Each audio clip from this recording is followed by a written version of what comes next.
ہوش و خرد سب تو مدینہ پہنچے، تم نہیں چلتے رضا سارا تو سامان،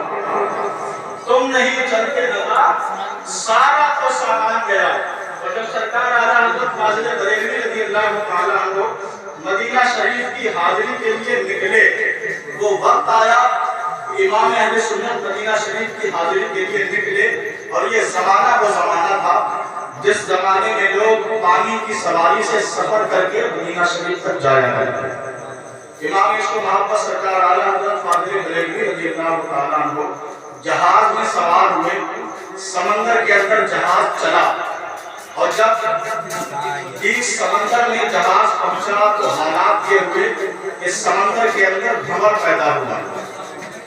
طوفان کے آثار نمایاں ہوئے، لوگ پریشان ہیں، بے قرار ہیں، بے قراری کا عالم ہے۔ تمام لوگ امام عشق و محبت کے پاس آئے کہ اب کیا ہوگا؟ طوفان کے آثار پیدا ہو رہے ہیں، بھنور پیدا ہو رہا ہے، اور قریب ہے کہ جہاز ڈوب جائے، اور جہاز ڈوبا تو ہم بھی ڈوبیں گے۔ امام عشق و محبت نے قلم اٹھایا، اور لوگ جہاں بے قرار تھے، سرکار اعلیٰ حضرت پکار اٹھے، آنے دو یا ڈبو دو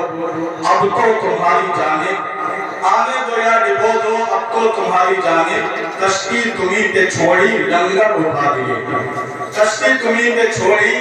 لنگر اٹھا دیے ہیں۔ سرکار اعلیٰ حضرت فرماتے ہیں تم ڈوبنے کی فکر کر رہے ہو، اور اس بات کے لیے متفکر ہو کہ جہاز ڈوب جائے گا، ہمارا کیا ہوگا، جان جائے گی، لیکن سنو،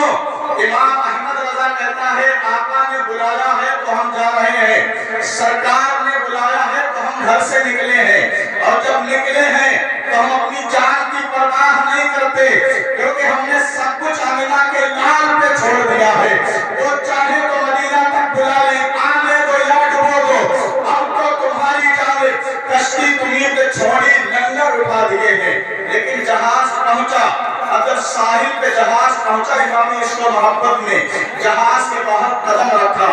اب وہ دن آیا کہ سرکار اعلیٰ حضرت فاضل بریلوی رضی اللہ تعالیٰ عنہ مدینہ شریف کی سرزمین میں داخل ہوئے، مدینہ شریف کی سرحد میں پہنچے، اور کس شان سے پہنچے، محبت سے کہیں سبحان اللہ۔ اعلیٰ حضرت فاضل بریلوی رضی اللہ تعالیٰ عنہ مدینہ شریف کی سرزمین پہ قدم رکھتے ہیں تو کس شان سے رکھتے ہیں، پاؤں میں جوتی نہیں ہے، جوتی کہاں سے ہوگی؟ اعلیٰ حضرت نے تو فرمایا تھا حرم کی زمین اور قدم رکھ کے چلنا، ارے سر کا موقع ہے ہو جانے والے، سرکار اعلیٰ حضرت کے پاؤں میں جوتی نہیں ہے، مدینہ شریف کی زمین پہ چلے، اور جب چلے ننگے پاؤں کے پاؤں میں کانٹا چبھا، اور جب کانٹا چبھا امام عشق و محبت نے اپنے پاؤں سے کانٹا کھینچا، کھینچ کر ہتھیلی پہ رکھا، ہتھیلی پہ رکھا، آنکھ سے آنسو نکلے، ہتھیلی پہ گر گئے،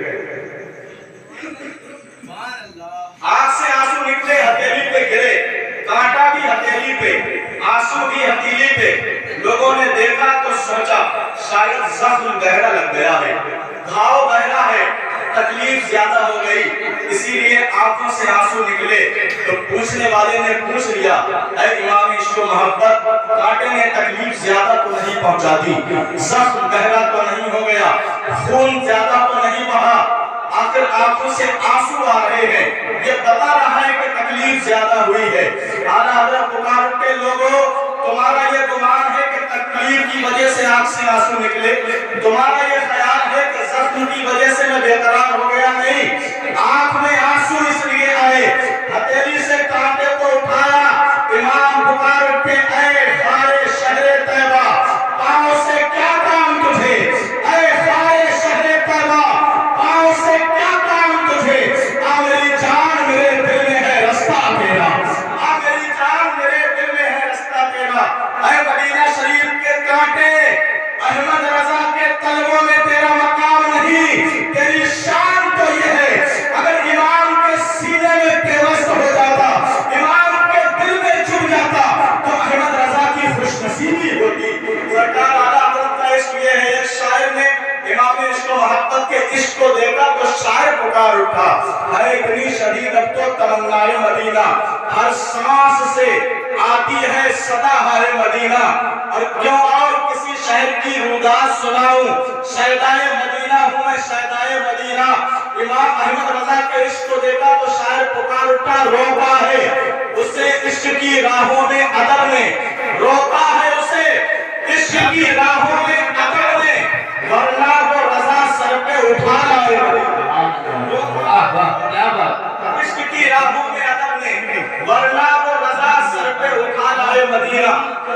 مدینہ شریف کی حاضری کی چل رہی ہے، اپنے بزرگوں سے سنا ہے اور بزرگوں کی کتابوں میں پڑھا بھی ہے۔ اللہ کے رسول صلی اللہ علیہ وسلم نے ارشاد فرمایا من زارا تربتی وجبت لہ شفاعتی، جس نے میری قبر پاک کی زیارت کی اس پر میری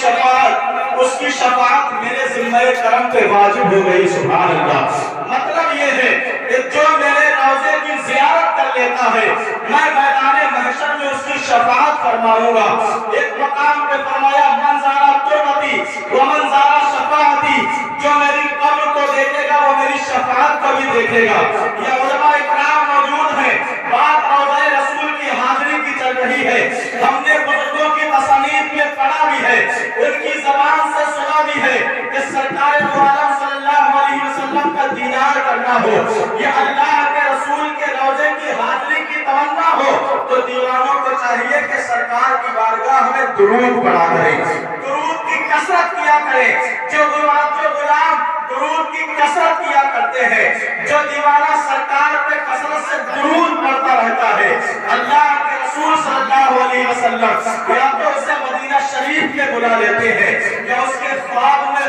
جلوہ دکھانے تشریف لاتے ہیں۔ یہ بزرگوں نے کتابوں میں لکھا ہے جو درود کی کثرت کرتا رہے گا۔ جب میں نے یہ بزرگوں سے سنا تو میں نے تاریخ میں ایک باب بھی پڑھا اور اس تاریخ میں لکھا پایا ہندوستان کی سرزمین پر ایک شہر ہے جسے جوناگڑھ کہا جاتا ہے، اسی جوناگڑھ کی سرزمین پر ایک سرکار کا عاشق زار رہتا ہے جسے جوناگڑھ کا سنگ تراش کہا جاتا تھا۔ سنگ تراش ہے اور پتھروں کو تراش خراش کر کے اپنی زندگی کے شب و روز گزار رہا ہے، ایک مزدوری کی طرح کام کر رہا ہے۔ اس کی کمائی کتنی ہے، اس کی زندگی کس طریقے سے بسر ہوتی ہوگی آپ سمجھ سکتے ہیں۔ ایک انسان ہے جو گاڑی گری کر کے اپنی زندگی کو گزار رہا ہے، لیکن سرکار سے اتنی محبت ہے، اتنا پیار ہے، اتنا عشق ہے۔ اس کے تعلق سے لکھنے والوں نے لکھا کہ جب وہ پتھروں کو تراشتا تھا سرکار پہ درود پاک پڑھتا رہتا تھا،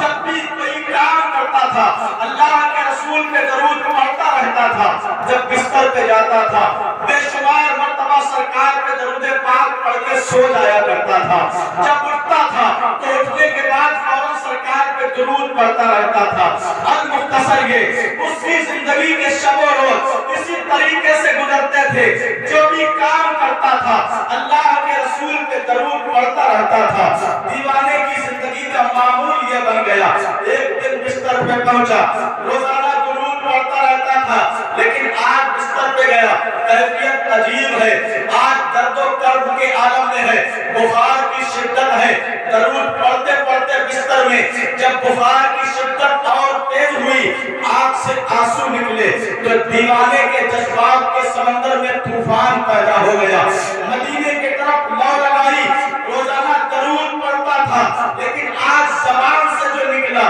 وہ الفاظ یہ تھے، یا رسول اللہ سنا ہے آپ ہر عاشق کے گھر تشریف لاتے ہیں، سنا ہے آپ ہر عاشق کے گھر تشریف لاتے ہیں، میرے گھر میں بھی ہو جاتا چراغا یا رسول اللہ، سرکار میرے خواب میں تشریف لے آتے، میری بگڑی تقدیر سمجھ جاتی۔ پھر زبان سے نکلا آقا اگر آپ میرے خواب میں تشریف نہیں لاتے کم از کم دیوانے کو اپنے دیار میں بلا لیتے۔ سرکار حاضری کی تمنا ہے، آنکھ میں آنسو ہے، زبان پہ التجا کے الفاظ ہیں، صدائیں لگاتے لگاتے دیوانہ سو گیا۔ میں کہتا ہوں وہ سویا ضرور تھا لیکن قسمت بیدار ہو چکی تھی۔ دیوانہ سویا لیکن جب سویا تو خواب دیکھا، خواب میں سرکار تشریف لائے، دعا قبول ہو گئی تھی، اللہ کے رسول تشریف لائے، دیوانہ مسرور ہے۔ میرے نبی نے دیوانے سے ارشاد فرمایا، اے میرے غلام تم نے مجھے دل کی اتاہ گہرائیوں سے یاد کیا، میں تمہارے گھر میں آ گیا، اب میں تمہیں دعوت دے کر جا رہا ہوں، تم میرے دیار کی حاضری کے لیے آنا، مدینے آنا، اور سنو صرف آنا نہیں بلکہ تمہارے ذمہ ایک کام بھی ہے، اور وہ کام یہ ہے کہ میرے مزار پر انوار کے مینار میں ایک مرمت کا کام ہے، مرمت کی ضرورت ہے، اور تم سنگ تراش ہو، پتھروں کو تراش خراش کر کے اپنی زندگی کو گزارتے ہو، تمہارے